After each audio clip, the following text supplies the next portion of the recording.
how good of an asset they are to the company, their productivity, then they can produce, this product for a bit less. They'll sell it for less to undercut B, which will cause B to reevaluate what they're doing to make their product either better or cheaper.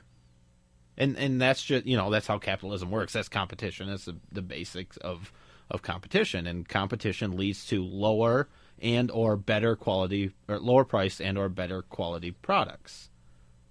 Now, another big myth that has come out, and I got in a few very discussions. Yeah, discussions. There you go. Yeah. Very professional discussions about people, or with people, I mean, on Facebook, because that's where you should always talk about politics, is on Facebook. Yeah, of course. Was this notion that these bills in Michigan would require unions to still represent people who opt out of joining the unions. So you have a union shop now, and half of the people decide they don't see a benefit from the union, so they don't pay union dues. But they I don't know if join that's the true. Union. But the argument that I've seen, and I saw videos from people protesting at the Capitol. Yeah, I don't. Their big problem. It was in the beginning of that Stephen Is Crowder. that you're going to get the benefit whether you pay for it or not, and I don't think so. And what they were talking about was the national. The what? You're confused. Sorry, I got a little screwed up here. National Labor Relations Act. What they're arguing is that this said that unions had to represent everybody at the company. Right. But what it says is unions are free to represent everybody at the company. If they want to. Exactly right. And that's the part that people... They right. can. Yeah. You can if you want. Don't. But they why would they? Like in state of Michigan employees, that's a public sector union. You don't have to join the union, but you have to pay dues. Yeah. But if you pay dues and you don't join the union, you don't get any of the benefits for representation. You'll get the pay raises, you'll get the benefits that they negotiate. Yeah. But if you run afoul for some reason, you're not going to get them to help you file a grievance or something like that. Come the first of the year, I think, or whenever this right-to-work legislation goes into effect, you won't have to pay the dues. Yeah, it'll be interesting to see what happens with state employees in that regard. Well, like I said, in Wisconsin, I think teachers' unions, at least, their membership was cut by 2/3, which is very significant. Now, I think if you only have one or two people at a shop that opt out of the union, then probably the employer, the company, will think it's easier administratively to just kind of treat them the same. So they may still get the same. They might get the benefits. They may not have a contract, but they'll probably still get the same results and raises and things like that. And that seems good. But the data that I posted before is definitely there is a reduction in that cost. But there is the benefit of more people being employed, more businesses coming into those areas. Well, the U.S. Department of Labor has some statistics I'm going to read off here. This is from 2011 in May, and it shows some median hourly wages, and it compares right-to-work states with collective bargaining states. And it's all occupations, the average was $15.31 an hour for right-to-work, and collective bargaining was $16.89 an hour. Okay. So they're saying $1.58 an hour difference. That's pretty significant. I mean, but that's a couple grand a year. Equate, to the $1,500 a year. Couple grand a year. Yeah. Middle school teachers in those areas were paid in right to work $49,300, opposed to collective bargaining at $55,000. Well, that's $6,500 a year. That's a pretty good chunk. And then they looked at computer support specialists, which I'm sure applies to you. Not quite, but I know, but yeah, that's true. You're an engineer there, but you're in the computer tech area, right? I mean, you're designing stuff I'm for an engineer, production. Yeah. Anyways, right to work $46,000, collective bargaining $50,000, so $4,300 or so a year. So there is some differences.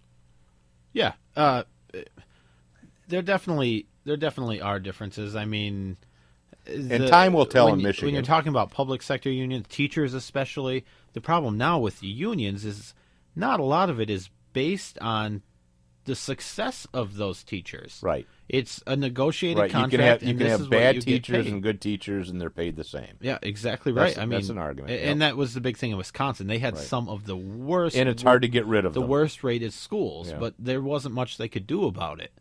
Now I think that's changing a little bit. The governor there.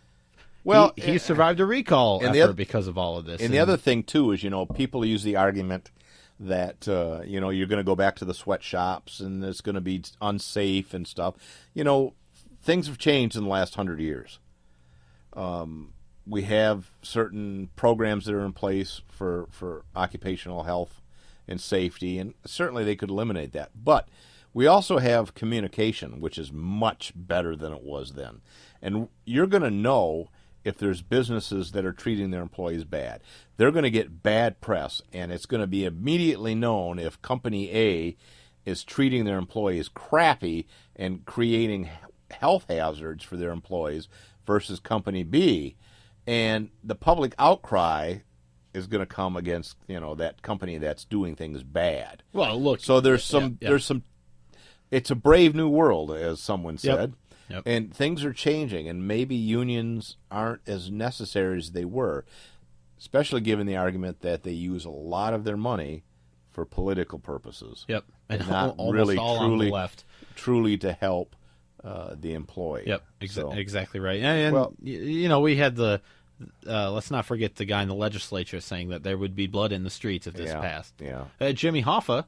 I like to talk about him, but Junior. Senior is hard to He predicted civil war in Michigan, so that'll be interesting when that happens. But and the other thing that the influence of the union, some statistics I heard, union members in Michigan are around 13%, as opposed to the 50s, 60s, and 70s, where it was 30% or so. Yeah. So the people in unions in the state of Michigan are a lot less than what some people think. I think that's partially because unions caused the manufacturing industry to leave. Well, that may be so. Yeah, I mean, unions and taxes. How necessary are they? But all in all, obviously, we shall see. I'm a big supporter of right to work. I think it'll be great for the state.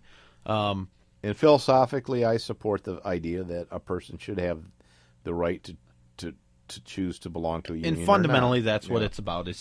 But I do know the freedom of choice. That big businesses have taken advantage of their employees, and they will continue to take advantage of their employees, and I see that in the future. That's not going to change. It won't. And there's plenty of big companies out there that you can work for. Or you know what? Start your own and compete with them. Yeah, it's not easy to compete with Walmart, but I mean, there's something about entrepreneurships that is really it's what this country has been about for years, you know. And now in Michigan, you won't have to deal with unions so much. So maybe we'll see what happens. Maybe come to Michigan and start create a startup. There's some really cheap properties in Detroit. Well, that's another issue. Lots of people are buying those up too. Yeah, but... yeah, they are, especially downtown. A lot of startups, I heard, but. We're running out of time here, so want to wrap it up for today. Yep. Decent Thanks for show. listening. Again, I want to say our thoughts and Brian's prayers go out to the people in Connecticut. No, honestly, I mean, sincerely, we do feel bad for them, and we do. Hopefully, we know they'll make it through. It's America. That's what we do here. So. And if you want to help them out, please do. Yeah, do so. I'm sure they could. I think use actual help. Physical help is better than prayers. So you can donate money. Give them resources.